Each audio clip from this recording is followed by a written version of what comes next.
تو ہم نے دیکھا کہ اس کے بعد کتنے لوگوں کے اوپر تشدد کی نئی داستانیں رقم ہوئیں.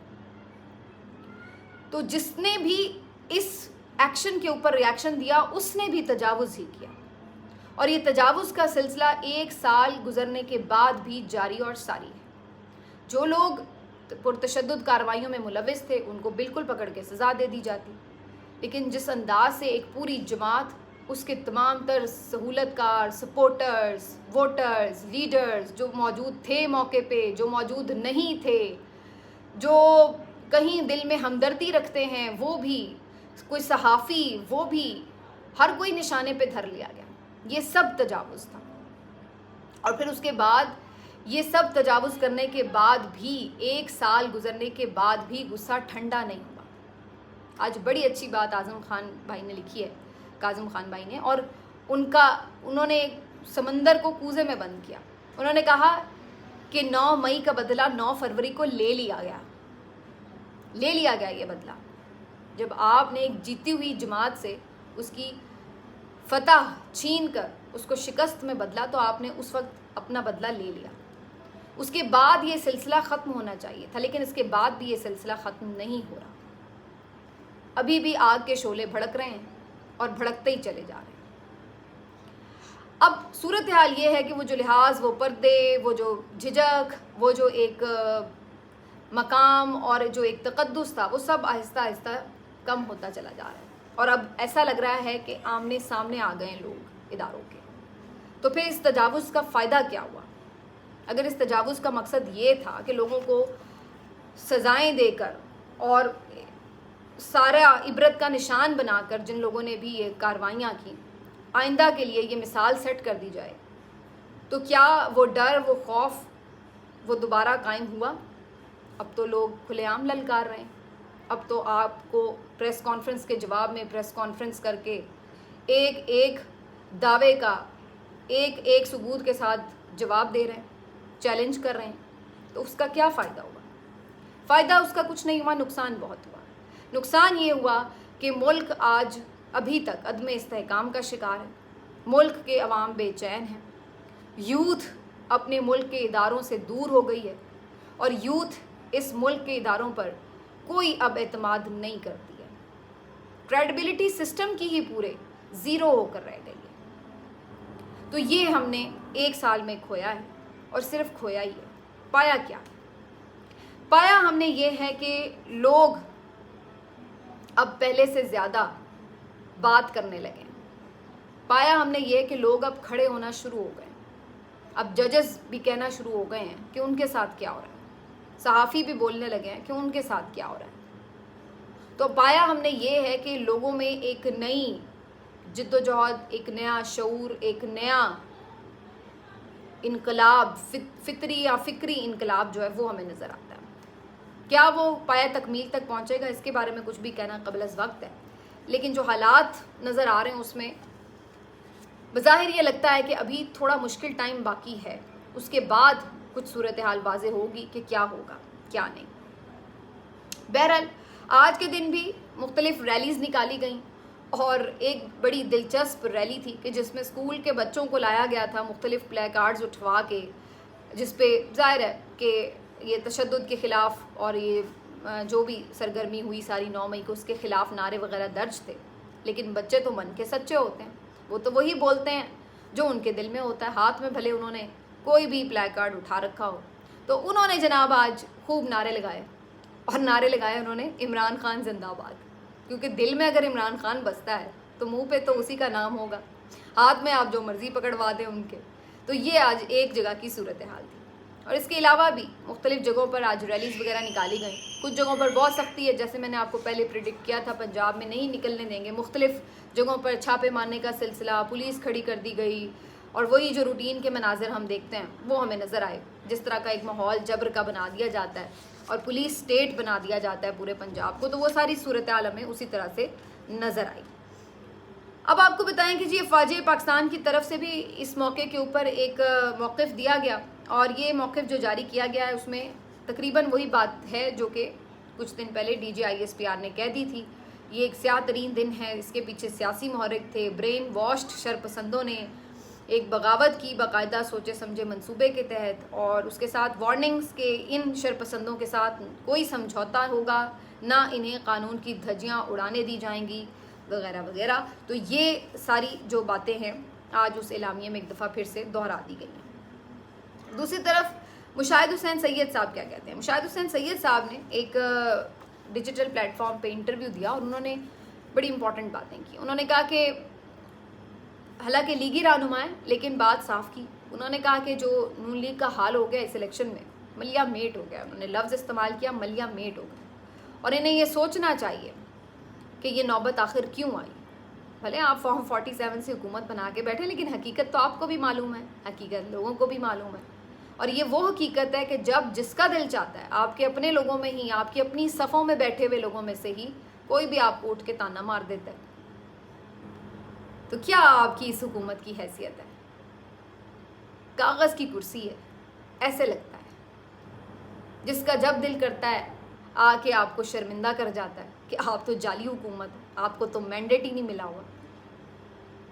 تو لیگی رہنما مشاہد حسین سید نے بھی اس طرح کی باتیں کی اور انہوں نے کہا کہ جی آپ یہ جو آپ نے سارا بیانیہ بنایا اس کو آپ نے اڑا کے رکھ دیا 8 فروری کو عوام نے.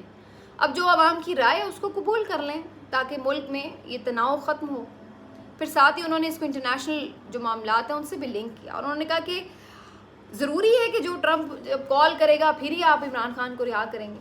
سب کو معلوم ہے کہ اس کے خلاف سیاسی مقدمات ہیں. ختم کریں مقدمات، رہا کریں، ملک کو آگے چلنے دیں. آپ نے بلا وجہ اس کو قید رکھ کے ایک ٹینشن کا ماحول جو ہے وہ کریٹ کیا ہوا ہے. اور یہ آپ سوچ رہے ہیں کہ یہ کوئی کامیابی ہے، تو یہ کامیابی نہیں ہے. اور خاص طور پر جو اس میں سب سے زیادہ گھاٹے کا سودا ہے وہ سیاسی مخالفین کا، کیونکہ فیس سامنے ان کا ہے جو پس پردہ قوتوں کو کچھ نہیں بھی کہہ سکتے، گالیاں اٹھا کے منہ بھر کے وہ اس حکومت کو دیتے ہیں، شرمندہ وہ اس حکومت کو کرتے چلے جاتے ہیں. تو کیا انہوں نے یہ طے کر لیا ہے کہ انہوں نے اس ملک میں آگے کوئی سیاست نہیں کرنی؟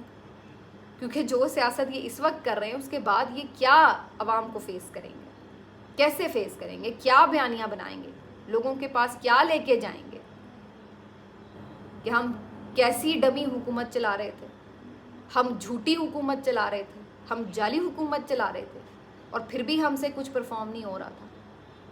پھر بھی ہم نے کسانوں کو رول دیا، پھر بھی ہم نے وکلا کو رول دیا. وہاں پر ہم نے تشدد کیا، ہم نے صرف تشدد اور ڈنڈے کے زور سے اپنی حکومت قائم رکھی ہوئی تھی. یہ جا کے آپ بیانیاں بنائیں گے، یہ جا کے بتائیں گے آپ اپنے ووٹر سپورٹر کو، یہ لے کے آئے ہیں ہم آپ کے لیے کہ ہم نے آپ کا بجلی کا بل کہاں سے کہاں پہنچا دیا ہے، کہ آپ کانوں کی بالیاں بیچ بیچ کے بجلی کے بل ادا کر رہے ہیں. یہ بتائیں گے آپ جا کے ووٹر سپورٹر کو. تو بہرحال یہ اب ان سیاسی جماعتوں کے سوچنے کا مقام ہے، ہم کیا کہہ سکتے ہیں اس کے اوپر. لیکن مشاہد حسین سید صاحب جو ہے زیرک سیاستدان ہیں، سمجھدار ہیں، حالات کی نبض کو بھی سمجھتے ہیں اور جو انٹرنیشنل معاملات ہیں اس سے ان کو جوڑنے کی صلاحیت بھی رکھتے ہیں. تو ان کی طرف سے یہ مشورہ ہے، لیکن اس مشورے پہ عمل تو پتہ نہیں کب ہوگا. یہ ضرور ہے کہ ایک بے چینی ہے میاں صاحب کے اندر. اب وہ بے چینی ان کو صرف بے چین کرنے کی حد تک ہی ہے یا اس کا کوئی وہ حل نکالیں گے، اس کا ابھی مجھے فی الحال مستقبل قریب میں کوئی امکان نظر نہیں آتا. جاتے جاتے جی آپ کو یہ بتا دیں کہ 2 کیسز کی سماعت آج عمران خان صاحب کی ہوئی ہے. اگرچہ وکلا کی طرف سے آج مکمل ہڑتال تھی، مختلف عدالتوں میں وکلا پیش نہیں ہوئے اور ہائی کورٹ میں بھی آج کوشش یہی تھی جو پروسیکیوٹر تھے ان کی طرف سے کہ عمران خان صاحب کی جو کیسز ہیں اس میں آج نہ سماعت ہو سکے. انہوں نے ریکویسٹ بھی یہی کی، لیکن آج اسلام آباد ہائی کورٹ کی طرف سے واضح کہا گیا کہ جی وکلا کی ہڑتالیں چلتی رہتی ہیں، ہم پوسٹ پون نہیں کریں گے ہیئرنگ. جس کے بعد پھر ہیئرنگ ہوئی. تو القادر ٹرسٹ کیس میں آج انہوں نے کچھ بیانات دیے ہیں اور آج کی ایک کارروائی میں بڑی انٹرسٹنگ وہ چیز تھی کہ جب ان سے یہ پوچھا گیا کہ جی آپ کو معلوم ہے نا القادر ٹرسٹ کیس میں جو بیسکلی وہ رقم تھی جو آنی تھی پاکستان، جس کو اپروو کیا خان صاحب کی کیبنٹ نے اور وہ سپریم کورٹ کے اکاؤنٹ میں چلی گئی، وہ رقم کس کی تھی؟ وہ ملک ریاض کی رقم تھی بیسکلی. اور وہ رقم کہاں سے آئی تھی کہ جو انہوں نے پراپرٹی کا لین دین کیا تھا حسن نواز کے ساتھ. اچھا اب اس پہ جب آج عدالت نے یہ پوچھا کہ جو یہ ملک ریاض کی وہاں پہ رقم تھی اس کو جو ڈی فریز کیا فریز کیا، جب منجمد کیا وہاں کی حکومت نے، تو کیا اس کا کوئی آپ کے پاس نوٹیفیکیشن یا کوئی اس کی تصدیق شدہ کاپی ہے؟ انہوں نے کہا نہیں. کہتے اچھا جب انہوں نے ڈی فریز کیا تو اس کی کوئی ہے؟ تو کہتے نہیں.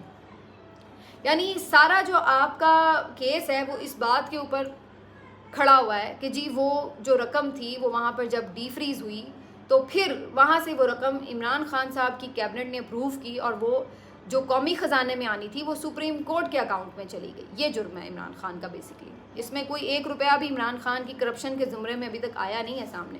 صرف یہ ہے کہ جی انہوں نے وہ الاؤ کیوں کیا کہ وہ حکومت کے خزانے میں آنے کے بجائے سپریم کورٹ کے اکاؤنٹ میں کیوں چلی گئی. اور بائی دا وے اب وہ سپریم کورٹ سے رقم حکومتی خزانے میں ٹرانسفر بعد میں ہو چکی ہے.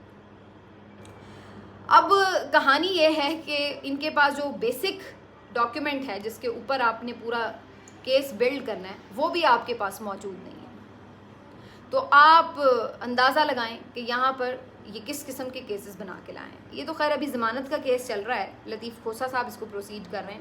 دوسری طرف سائفر کیس میں بھی آج جو کل بلکہ شہادتیں تھیں بڑی فنی قسم کی تھیں. کبھی وہ کہہ رہے ہیں کہ جی گواہ کون ہے؟ جی گواہ وہ ہے پی ٹی وی کا کیمرہ مین. اچھا جی بلائیں جی کیمرہ مین. کیمرہ مین کیا کہتا ہے؟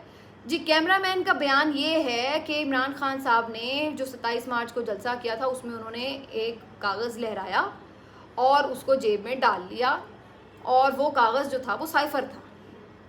اب وہ جج صاحب حیران پریشان کہہ رہے ہیں بھائی کیمرہ مین کو کیسے پتا کہ وہ جو کاغذ لہرایا تھا وہ سائفر ہے؟ یہ ان کے گواہ ہیں. اعظم خان کے بیان پہ اب وہ ریلائی نہیں کر رہے، اب وہ کیمرہ مین کے بیان پہ ریلائی کر رہے ہیں. اور جج صاحب نے وہاں پہ پھر ایک تنزن کہا بھی کہ یہ آپ کے سٹار گواہ ہیں اب کیمرہ مین پی ٹی وی کے. تو اسی طرح ایک خاتون تھی دفتر خارجہ کی، ان کو کوئی گواہ بنا کے لائے. ان سے کچھ پوچھا کہ جو آپ نے بیان جمع کرایا تھا عمران خان صاحب کے خلاف تو وہ اس بیان پہ آپ قائم ہو؟ کہتی وہ تو میرا اس پہ لکھا ہوا ہے. کہتی میرا حتمی بیان نہیں ہے. وہ خاتون کا حتمی بیان ہی نہیں ہے، اس کو اون ہی نہیں کر رہی، اور وہ گواہ بنائی ہوئی ہے. وہ کیمرہ مین جس نے وہ عمران خان کو لہراتے ہوئے کاغذ دیکھا ہے وہ گواہ بنایا ہوا ہے. یہ ان کا سب سے اسٹرانگ کیس تھا سائفر کیس، جس کی دھجیاں ویسے تو پہلے ہی سلمان صفدر صاحب اڑا چکے ہیں. اب وہ جو اڑے ہوئے پیپرز تھے نا جس کی دھجیاں اڑی ہوئی تھیں اس کی جو خاک ہے نا وہ مزید اب ادھر ادھر گرتی پھر رہی ہے. یہ والی صورتحال ہے اس کیس کی.